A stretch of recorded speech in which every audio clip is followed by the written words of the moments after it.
Great. I would like to welcome everyone to our Power of With webinar series. My name is Rick Spencer, Vice President of Community Growth. We can't hear you, Mark, but we're getting started. So thank you for joining us. This has been an amazing effort in response to the COVID crisis that we started last week. We've had, this will be our 5th webinar, and we've been having them daily.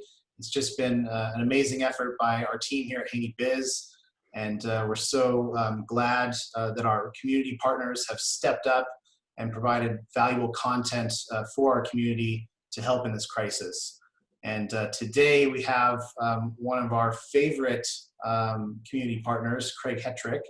And Craig is a very busy entrepreneur himself, as he manages his own consultancy, working with executives and helping them build their companies, as well as manages multiple executive peer groups. And he'll talk a little bit about that today. But I've been able to work with Craig one-on-one, as well as our HaneyBiz leadership team. So I know some of his great work personally, and he's helped guide our team and our organization. Are you on, Mark? I am on. I don't know who else is on here. I see names Kim Silvers, Greg Aguirre, and of course the man, Craig Hettrich himself. Sorry for being late. Hey, I was Mark. reaching over my desk and I knocked my computer station, the AC strip or whatever that holds everything together. Everything got unplugged and disconnected. And That's all that CrossFit. You knocked your computer senseless, huh? yeah. Well, you know, with this coronavirus, my routines have been totally disrupted. So about 1 minute to 2, Tammy says, "Are you going to go on that call?" And I'm like, "Oh my God!" I've been on the phone continuously all day, talking to people, trying to bring my panic level down, and simultaneously kind of keep some stuff together with some of our companies. So anyway, luckily I have a great team. So if there's one lesson in this whole thing is I think surround yourself with great people that make up for where you suck, and you know, people that make you feel just a little bit less afraid with this time that we're in, and you know, everything's going to be okay. So today I'm interrupting you a little bit, Rick, but Craig Hettrich, you are one of those people, right? You're one of those calming influences that doesn't knock over computers, and you know, you got all this ability when it comes to business strategy and how we plan, and you've helped us at HaneyBiz so much. So thank you now for continuing to share your thoughts and wisdom with the rest of our community. Now more than ever, we need Craig Hettrich. So thanks. So anyway, Rick, let me toss it back to you. And I know we're going to be asking Craig some questions, which Sure. I'm fully unprepared for. But let me just say that I will ad lib. I'm gonna request the help of Rick to help navigate this conversation. So anyway, with that said, Rick, back to you for a second. Yeah, thank you, Mark. Welcome. And yeah, we're just about to get Craig started. He's excited to talk about leadership skills, focus, adaptation, you know, what to do as a leader in crisis. And yeah, Craig, thank you so much for joining us. One thing I'll add for the attendees, we are going to make this interactive, so Mark and I will interject, and Craig has volunteered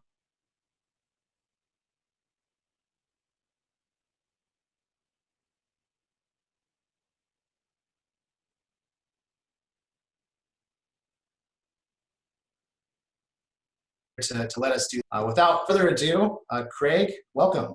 Well, thank you, Rick. Thank you, Mark. I really appreciate that. Glad to be here, folks. And yes, by all means, I want to make this interactive.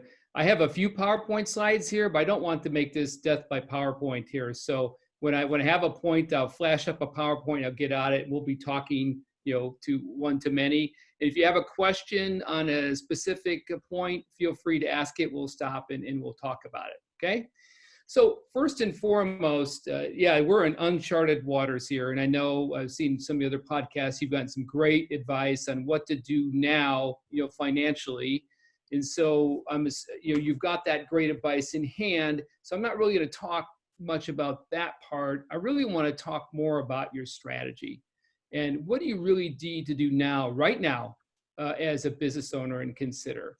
So to me, you have some choices here. In 2008, it's a great teacher. You can hunker down and live to fight another day, or you can take the offense, right? You can chart your own future. And I'm advocating with my business owners that we kind of clear the funk a little bit, galvanize the team, and then let's get a sense for the playing field today. What do we need to adapt our strategy today for our best customers, using our top tier skill, what we are best at, to help those customers get through this situation, come out the other side. And I'm guessing that we're going to have some innovation by doing that. And innovation you can use then offensively during this pandemic recession to get new customers.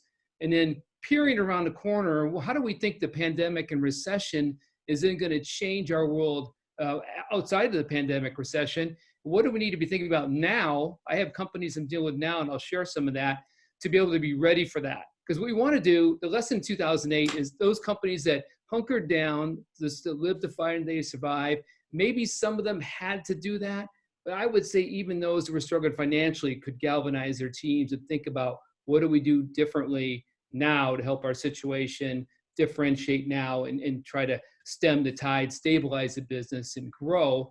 And those that really did that, those that really looked around the corner, peered around the corner, what do we think the landscape's going to look like when we're done? Actually slingshot out of the recession. Mark and I, we know, Terry, I'm trying to remember his last name. He had the IT company. He did just that. Yeah, Terry Joslin. He slingshot out of the recession, doubled, tripled his business in 2 or 3 years because he was ready. His strategy was differentiated, and when it came time for investment to come back in this category, he was ready, and other companies weren't. They'd hunkered down, they couldn't find people, that kind of thing. Can I add something to that too, Craig? Sure. Because I agree with exactly what you're saying. For me here at HaneyBiz, this, you and I lived through the 2008, so this feels, if there's anything that feels similar, it would be this, even though there's differences. This is so much more sudden, but there was a day when Lehman Brothers filed bankruptcy in September of 2008 that it was a wake-up call for all of us. And in this way, this happened so sudden, I think a lot of us were, and me, I'll speak for me, I was beginning to, things were beginning to click here at HaneyBiz, and I think, but still at some level, I felt like I was, or I am, trying to do this now, is I've been sort of in the press box, if you will, and not quite on the sideline yet, but where I really need to be is on the field. And I think sometimes, especially if we've had a little bit of success, and we're going to go through some difficult decisions, some refocus, maybe even some pain. I mean, I don't think there's anything more right to do for this moment than to get yourself right in the middle of the action. And the thing that happens, and I think this is what you said earlier, one of the things that happens when we get right in the middle of the action, that's when the innovation happens, right? That commitment on the field is where all the creativity happens for innovation, and really probably going to come out of this thing with a better business. So thank you. Absolutely. I just want to compliment you on your way of putting that through. No problem. I'm going to share my screen and just want to give you a couple of takeaways here that we're going to have just so you get a sense for what we're trying to do. So my 4 big key takeaways from this conversation today is focus, focus, focus, and probably 5 more focuses, right? Your top tier skill, what you do with your best customers. Now is not the time to do something you think you're fair or good at because it increase your revenue. You're just going to get down to a situation where it's a price game. It's not leveraging your top tier skill. It's going to suck up resources. This is the time to get more narrow, I think. My said your top tier skill, your best customers, adapting your strategy and differentiate right now based upon your top tier customers, what their needs are, using your top tier skill, and then lead. Now more than ever is to have strong interpersonal skills and to really show up strong and be a leader. I have a lot of business owners that don't like this. They don't want to be the leader. They just want to be the doer. They're the champion doer. you've got to step up and lead. And it's not going to get through this if you don't. And then don't do it alone. There's a lot of business owners that have a kind of a badge of honor that I've built this all by myself, and that's great. And you probably have a multi-million-dollar company, but this is a very tricky time, and you're going to need a lot of great thinking.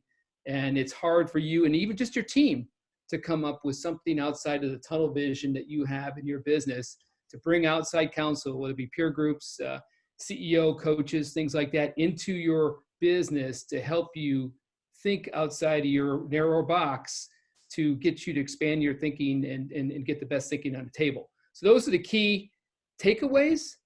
And then just a quick key here. This is one of my favorite slides that I did is a saying of mine is that build a skyscraper, not a city. And so I'm advocating, again, doubling down on your top tier skill with your best customers, who you do the best work for, they're raving fans, and not, try to expand your platform into areas where you may not be top tier. For instance, if I'm a HVAC company and all of a sudden I decide I could do outdoor living, well, there are different business models. There are different skill sets. If people do outdoor living, a lot of them are very strategic, conceptual people. And maybe the HVAC, and don't throw stones at me, maybe more, a little bit more transactional. It's a very different mindset and strategy set. So you really have to understand what you're good at and leveraging that. A lot of people that do this during recessions and other times try to expand that platform into areas where they're not their top tier at, is because they haven't built enough differentiation into where they're top tier and into those best customers, into those segments. So I just wanted to kind of make that point that this is an important time to really focus. So the first point here is what I like to say is to really understand what you're good at. And you would think this is intuitive. Oh, heck, we know what we're good at. Most times when I go through this process, they're not totally on target with what their top tier skill is. So there's an exercise that I won't go into in a lot of length today. I could give you the tools and what have you afterwards. I'd be happy to do that, is to really come up with what are we great at. And his first living example is a Greater Sacramento company that their top tier skill is complex outdoor living projects. So it's not doing an outdoor kitchen. It's not doing pavers. It's taking the world as your oyster in the backyard. We have the knack and ability and horsepower to very complex outdoor living projects. So it doesn't make sense for me to do jobs where it's just an outdoor kitchen or just a fence or just this or just that, because it doesn't leverage our top tier skill. So now when we did this for this company, their dollars per project went up about 100,000. So there was 50 to 75. Now we got them up to 150 because they weren't taking all these little jobs. So we said, let's sub that out to someone else. There's a channel partner that could do those little jobs well, and that's what they do. And they can refer the bigger jobs to us. Luxury home builder, collaborative build experience. They want to have someone that's really into the home design process because they've got somebody that's a heck of a lot more committed. It's a lot smoother process and things like that. So they have a real skill for doing that. So the first step is to really know what that top tier skill is. And top tier skill is, we are just born to do this. We are natural at this. We are the best in our business. So I implore everyone to step back, look at your business, and determine what are we best of the best at in the part of our business, and really draw a string around that, because that's where we want to spend a lot of our time, especially during this recession, because we can drive competitive advantage in what we are really the best at. If we're just good at it, we're going to be really in a quicksand with everyone else trying to fight for business, and it could be a price battle. So that to me is the first part of this that I'm saying. And it really, it's not hard. And I have a worksheet on this, and you're just naming your best customers who are raving fans of yours. You're just listing why are they raving fans of yours. And then the third step is, what are the skills, experiences, systems that make them raving fans? And just kind of crystallize all that, pull like items together until we can pull together a statement that says, yeah, that's our top tier skill. So if you don't have that, you need to do that first, as quickly as possible. And then I would say from a core customer standpoint, is the next piece of this, is understanding who are those raving fans, that ideal customer who will walk through walls to buy your product, and have your core customer statement. So here's an example of a couple of them. And this is that same outdoor living company that basically said, hey, who really loves our top tier skill, these are $300,000 to $500,000 jobs. These are business owners, surgeons, net worth of $5 million that view their home as a sanctuary, enjoy outdoor living and design, right? You can geo-fence this consumer. You can find out who they are and go right toward them, because they will appreciate their top tier skill. And that's who we're really emphasizing and focusing on. Executive search firm, rapidly expanding small to mid-sized tech companies, $20 to $200 million with thinly staffed talent management presence. So this really then should instruct you in terms of who our best customers are that really like our top tier skills to the point where they're willing to pay the price we need to pay for them. You may have several segments in which you compete in, so you may have several different core customer segments, but what this does is it gets you to really narrow your focus in customers that are ideally set up for what you do best.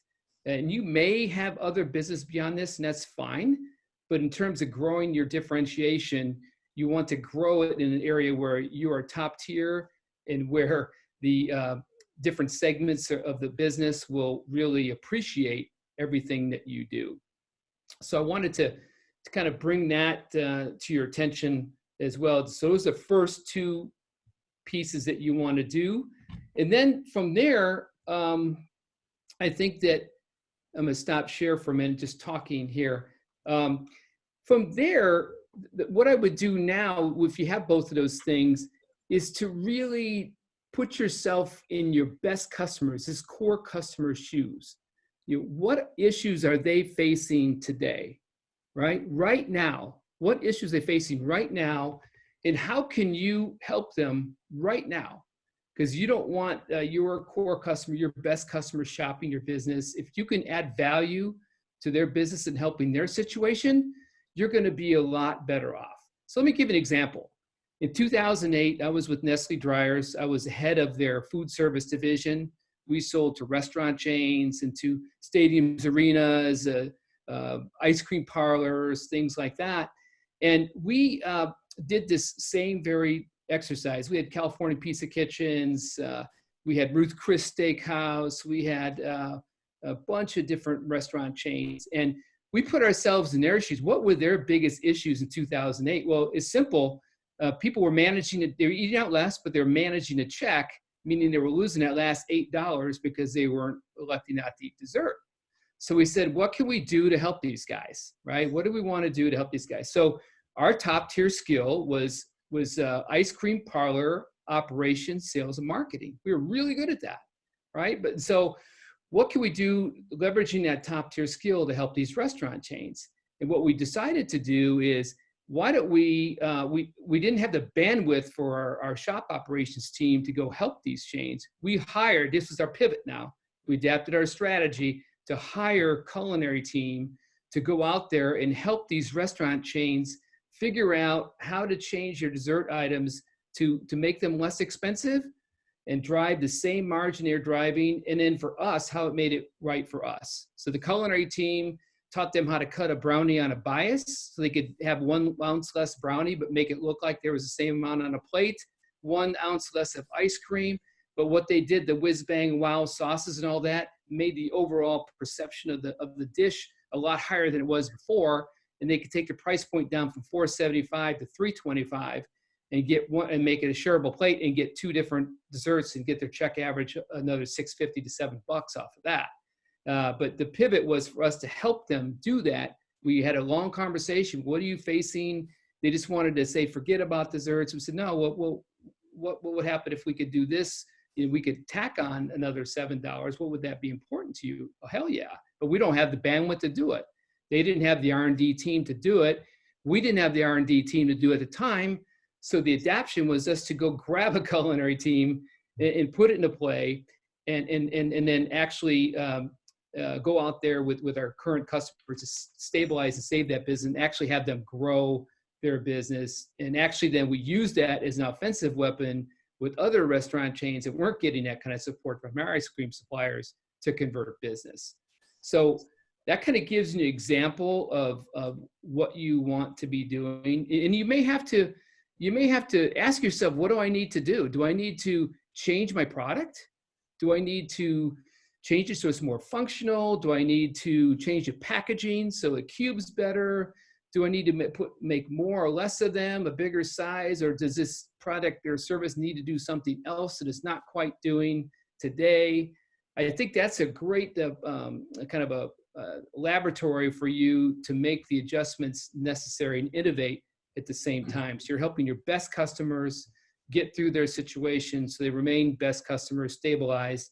You're kind of starting to drive some innovation with that, if that makes sense. Yeah, and can I add to that a little bit, Craig? I mean, one of the things that I think we do always, but maybe now more than ever, looking at really what our assets are. You talked about, our key customers, which I think is enormously important, but there are other assets that some of us have beyond that one customer. So some of it, you talked about knowledge being one, sometimes strategic relationships with suppliers, and the strength of our balance sheet. So if you're one of those people that has managed their business in a way where you've been able to strengthen your balance sheet, you've got some strategic relationship with suppliers, this is the great time to partner up and in many cases have a great position of leverage to get discounts and to get to create unusual opportunities that aren't that nobody really wants to listen to as much in a regular environment. But in this environment, our suppliers are interested in new kinds of partnerships. And if you have a strength, whether it's an expertise, a balance sheet, or some other relationships that you can bring together, these are great times to be thinking about how to connect those dots. No, I agree. In fact, in the past, especially back in 2008, we viewed our suppliers as strategic partners, and we took the most creative in those suppliers, especially in R&D, and had them on our teams when we were thinking about what are we going to do differently for our best customers, right? Those key customer segments, drive customer segments. And they were enormously helpful. They sign an NDA and so on and so forth. And then all of a sudden now you create some different products that you didn't have before. Or when I talk about the adaptation of your product or your service, how you need to adapt that, the supplier can definitely help you. So that's a great point. Hey, Craig, you talked a lot about knowing your customer, and I'm curious about strategies to engage customers. Some of your customers in this time of crisis, they're going to, not have time. They're going to feel stressed. Some are going to have maybe a little more downtime and be able to engage. So what are some of the best strategies you see to start that engagement? So I think it's just your genuine approach as a valued supplier to them, that you generally want to understand what they're facing so that you can be of more of assistance or modify your product service so you can help your situation. And that's what we did back in 2008. And they got them to look at the category again. They just dismissed and said, oh, well, if you're willing to help us, that's great. Because a lot of it's a resource thing. They may not have the resources to do it, but if you're now going to bring those resources to bear and plug in, it could be enormously helpful. And again, now you've got a segment full of customers where you do your best work that are your raving fans and aren't shopping your business and so on and so forth. Mm-hmm. So good question though.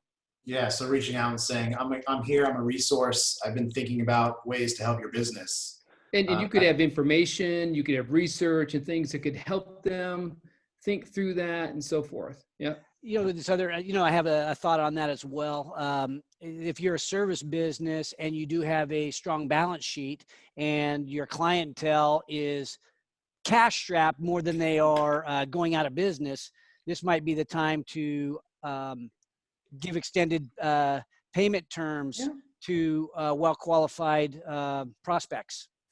Yeah, I was just on a conversation this morning with one of my clients, and we talked about the first quarter discounting their service and trying to get new customers, right? Discounting their service, give them kind of that relief fund, if you will, or relief part, if you will, understanding that many of them are way down now, but knowing that it'll probably pop back up. So let's help them get through that next 3 to 4 months by doing that. And I'm sure that will be very well received. So good thoughts there. Okay. Let me go back to this real quick here. So we talked about that. Oops. Let me see. Well, it's stuck here. I'll just, let me try it one more time. Sorry. I think I got to do that. That's still stuck. That's okay. So in talking through it, and so once you have that done, I think I'm just trying to give you just simple strategies to try to do too much other than obviously shore up your cash management and push your AP out and collect your AR faster, look at scenarios and of your business where it's going to go, and triggers for pulling the trigger on certain measures to protect yourself from a business perspective. Other than those things, and then adapting your business model in a short term, I think those are the big pieces that you need to do. What I would also say, though, is during this pandemic recession, is look at how you think things are going to change. So for instance, here's a great example. I have a client who is in the consumer packaged goods business right here in Sacramento, pretty good sized client. And they have business in grocery store chains, and they have business in Amazon, and they have business at Costco and other warehouse clubs. And so they've been kind of like trying to do business with all of those folks. But one thing that we started to look at is say, hey, the world is changing now, and your 50, 60, 70-year-old folks now are buying groceries online. My parents are. They're buying from Jewel in Chicago. They probably won't go to grocery stores. So that is a systemic change now.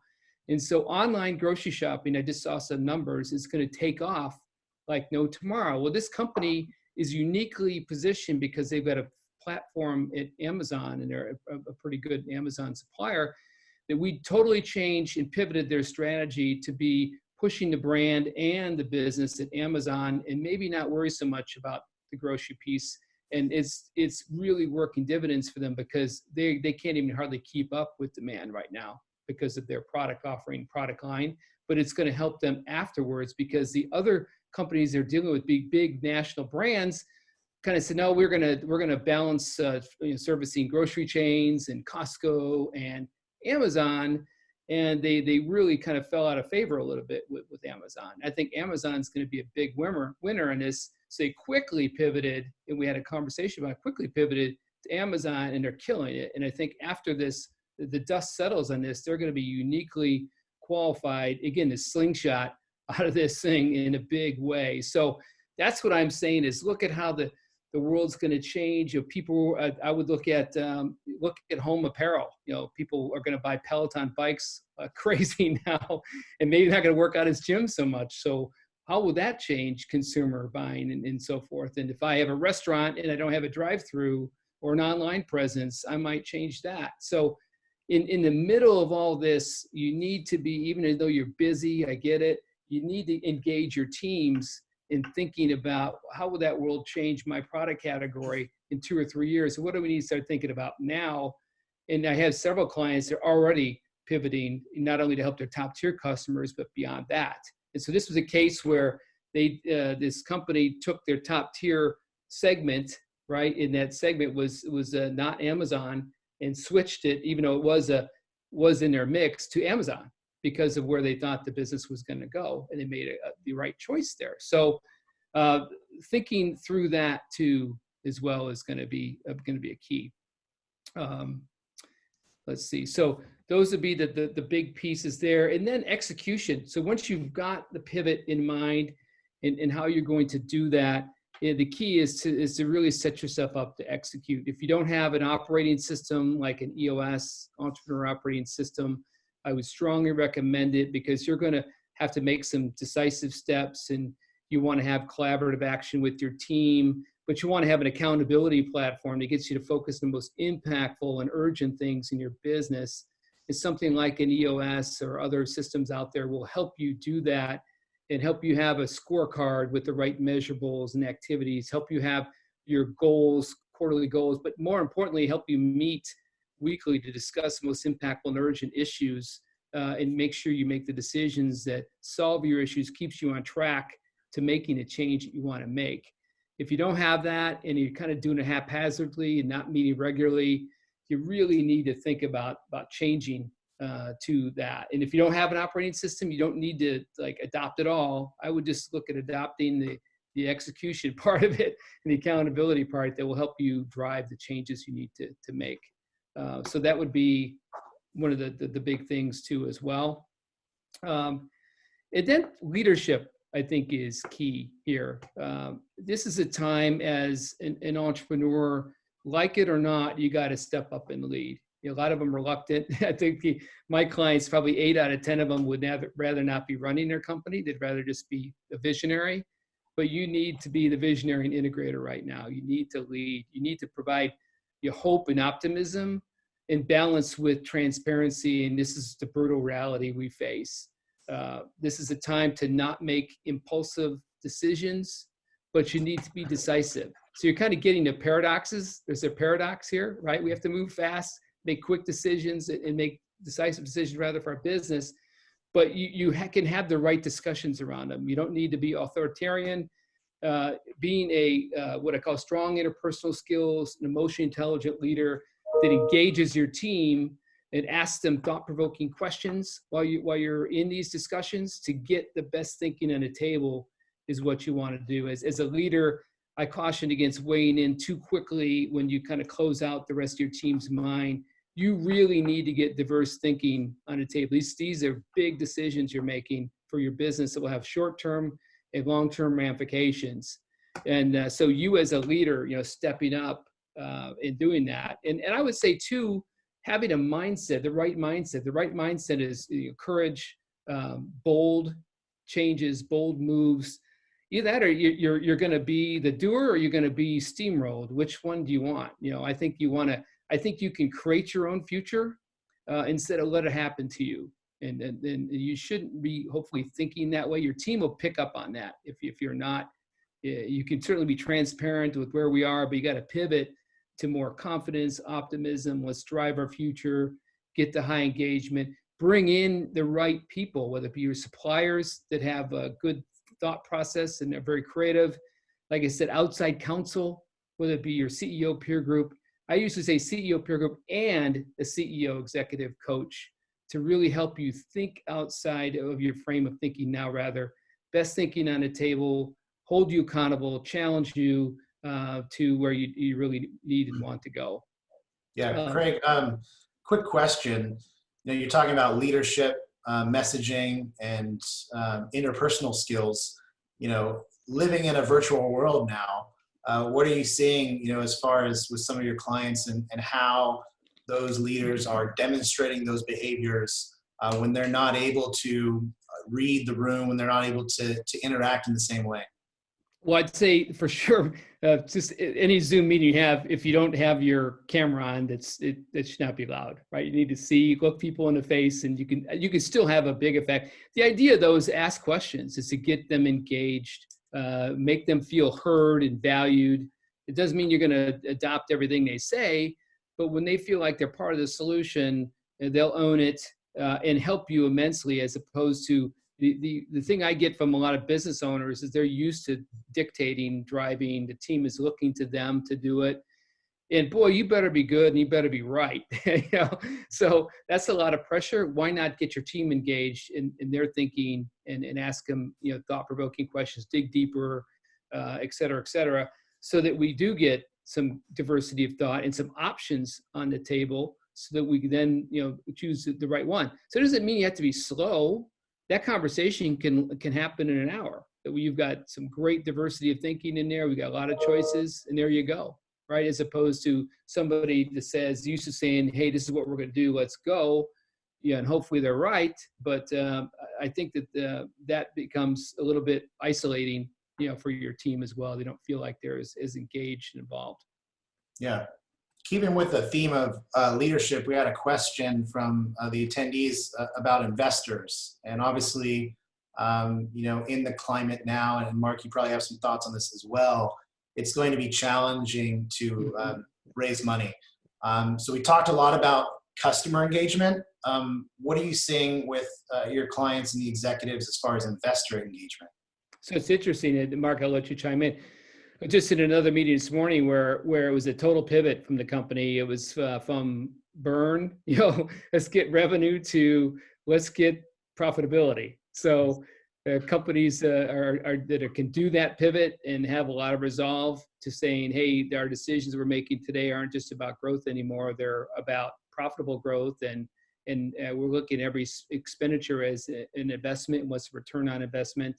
And so I think that the money is going to be a little bit harder, especially from the VC world. And some companies are going to have to maybe change their thinking a little bit of how can we now look at making this, how can we grow and grow more profitably as opposed to just burn and grow, burn spending without profit and for the growth's sake. Yeah, I would agree with that. So I think we can probably expect that companies that have a 6-month runway now, they may need to find a longer runway if there's still this kind of uncertainty, and or the economic climate is deteriorating at some level, as we expect it to be, at least in the second quarter. I think we expect the second quarter to be horrific. First quarter, pretty good. Second quarter is going to be horrific. We don't know for sure about the third and fourth quarter yet, because we don't know when we're going to not have to be sequestered like we are. So if we come out of this, let's call it, base case, I think the third quarter is going to be still a very tough environment for going out and getting money. However, I do think that some companies so if you've got profitability and you have traction, I do think that there will be a different kind of investor that emerges. The investor that's really looking for maybe something a little more of a base hit. So if you have something that's a rocket ship now, and you can turn it profitable and less of a rocket ship, but turn it into a nice little profitable business that proves that you can manage to profitability, I think there's going to be people looking at those type of businesses because they're a little bit de-risked, and then when times get a little bit better, they go out for their next raise. But I think the idea of being able to raise every 18 months based upon just user growth and not profitability, it may be that's some of that's going to go away, I think, for the next year or two. All right. The other thing to look at too in these times is there's a lot of people, unfortunately, that are laid off. So the talent pool has changed overnight. A couple companies I'm dealing with that were struggling to find, engineers and things like that has changed dramatically overnight. So it could be time to invest in talent in your business if you have the capability financially to be able to do that. So you're investing in talent potentially, you're investing in systems, you're investing in things of that nature that can help your competitiveness and help you potentially grow through this, and then again slingshot out the other side. So it's just not just product service; it could be human capital too. And to tie into that a little bit, one of the things that I am always, we talk about the power of with, and it's always the people you put in your life. And I think now more than ever, and I'm not saying today at this very moment, but over the next several months, as people are displaced, we're going to see some real high talent on the sidelines looking for opportunity. And if you are a business that's less prepared to pay high salary, there may be an opportunity to go in with a more modest salary and bring on some kind of strategic partner by using the equity that you already have in your company. So it may be a time to find a business partner, is what I'm saying, that really could be a game changer, number one, for your business, but yet come in and really be bought into what you're doing without you have to pay as high of a salary. Yeah, great point. Great point. We've got a bunch of questions coming in. So, sure. Back to leadership a little bit, Craig, and problem solving. You're going to have some businesses that may have a great business. They've got a customer base. But we're seeing, with, the crisis starting in Asia, we're seeing this trickle-down effect of supply chains failing or being delayed or those type of things. So how does a leader, go through a problem-solving exercise with its team with those kind of restraints? Yeah, so just a quick comment on this. And again, I see a lot of business owners with the same issue. One of the big things that being in the corporate world teaches you to have multiple suppliers that are approved and not to have a sole supply source. So kind of a lesson learned in a lot of this is to make sure you have multiple supply sources and not from the same area. Because in my corporate world, we would never have one supplier in any area. We would have multiple suppliers in different parts of the world, whether it be the US or China or South America or whatever that is. So when you're moving forward here, the lesson is to have multiple suppliers on that. And again, I think there's no easy answer to that in terms of are there other areas that you can source from? Are there other different suppliers that can produce what you're wanting to produce and have the ability and equipment to do that? Just aren't producing your widget per se, but potentially could be a production partner that's closer to where you are, and maybe it's US or Mexico or Canada or something like that. No easy answer, but I think you have to start big. Here's the exact problem, the kind of the fuse on that problem, how much time, and what are options? Who can make it today? Who can close in make it? Who can make it with some investment? And here's the kind of thing that we're looking at with a couple suppliers is we're looking at actually investing in companies that don't necessarily do this, but they're close in. And maybe we invest the equipment in there to get them in the business, because for this company, it's very difficult a product area to be producing, and finding other producers has been very challenging. So we're getting creative and getting kind of close in type manufacturers that aren't quite doing that, and we're investing or co-investing in equipment to get them up and going. Yeah, sometimes it's about timing, right? And so maybe there's US suppliers that would have never thought about making your product before, but in this time, they're interested in any business they can get. I mean, look at Tesla, switching their manufacturing to ventilators, right? That's just one of many examples you're seeing of people taking infrastructure and making different products. You've seen a bunch of distillers step up, and instead of making, whiskey and vodka and other things, they're making hand sanitizer because they have all the infrastructure and they know it's needed and necessary. So you have whiskey with hand sanitizer. I like that.